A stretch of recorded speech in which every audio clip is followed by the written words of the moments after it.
Welcome back to Yuri Studio. I'm Erica Friedman, and today we're talking about, well, not the thing you'd expect us to be talking about.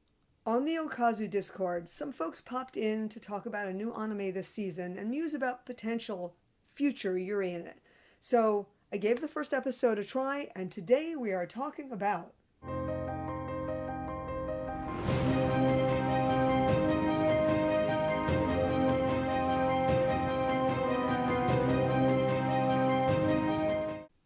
In Reborn to the Master Blade, from Hero King to Extraordinary Squire, we meet Ingress, a beloved king who has reached the end of his natural lifespan.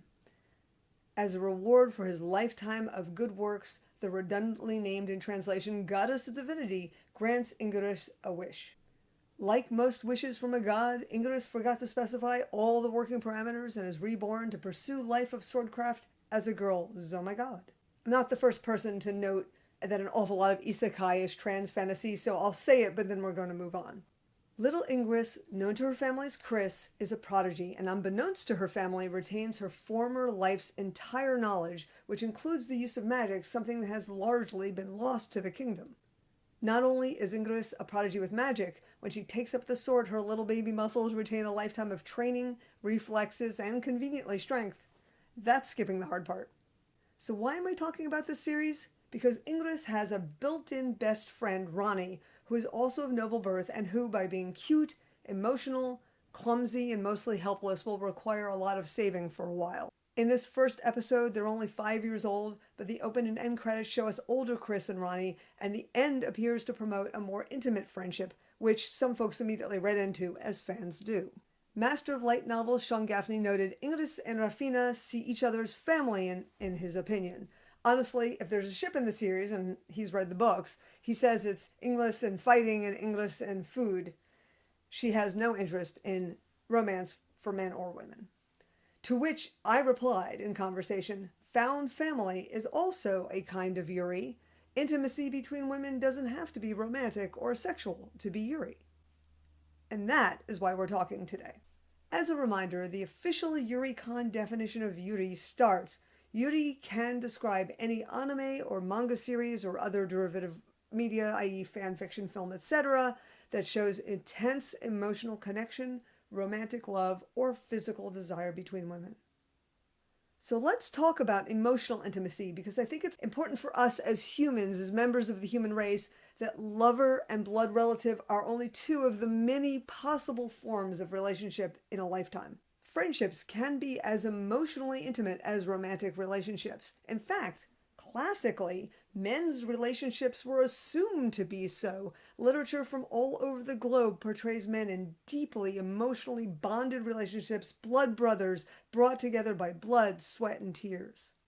Those same literary sources often assume that women, with no access to the literal battlefield and traded like property, could not possibly understand these bonds, and yet, in the real world, women do tend to form communities, whether it was the local sewing circle or artistic salons, and often those communities were seen as frivolous. But that so-called frivolity covered millennia of women co-parenting, pooling skills and resources, and taking care of each other.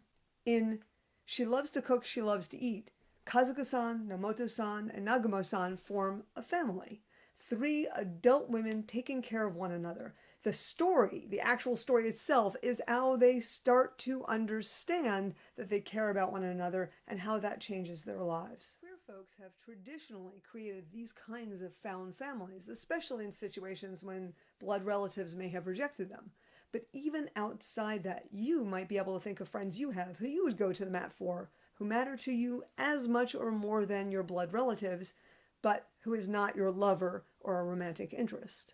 That too is a kind of love. The world should, we should recognize that as love. Those people who are your chosen, your found family. So, back to Reborn to the Master Blade. Let's ask 4 questions.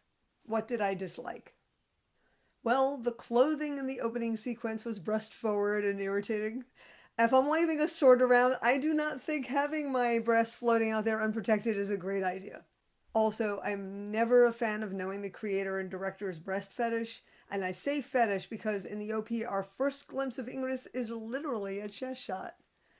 Also, English skills notwithstanding, a 5-year-old is not going to be able to block a 13-year-old's sword with baby muzzles. I mean, they did give her a sword fighting style that focused on evades and parries, so yay on that. So we'll just have to kind of hand wave the Isekai Magic Reborn thing, but Erica is picky about fight scenes. What did I like? I think I like the concept overall. I definitely liked Ingress. I'm going to enjoy watching her kick ass. I'm really also going to enjoy her building that found family around her. Here's the complicated one. Is it Yuri? Do Ingress and Ronnie have a deep emotional connection? Sean says yes, and the ED animation seems to agree, then yes, I think it's Yuri. Found family is also a kind of Yuri. And lastly, did it work? Absolutely. Costuming aside, I enjoyed that first episode quite a bit and plan to watch more. Setting aside the old man and a little girl's body conceit, it was fun watching Ingress be pleased at her own skills and achievements. You know what would be really cool? The same exact story, but the protagonist is just a girl. No magical special power-ups and reborn knowledge. A female human with the ability to learn and grow and become powerful in her own way and be treated like an equal by the male humans around her. That's my fantasy. Overall, I give Reborn to the Master Blade a solid 8 out of 10, and I look forward to seeing Ingress achieving her goals through emotional intimacy with other women. Thanks for joining me today. Thanks to all my Patreon patrons and my Ko-fi supporters. Don't forget to give this video a like on YouTube, and I'll see you again soon on Yuri Studio.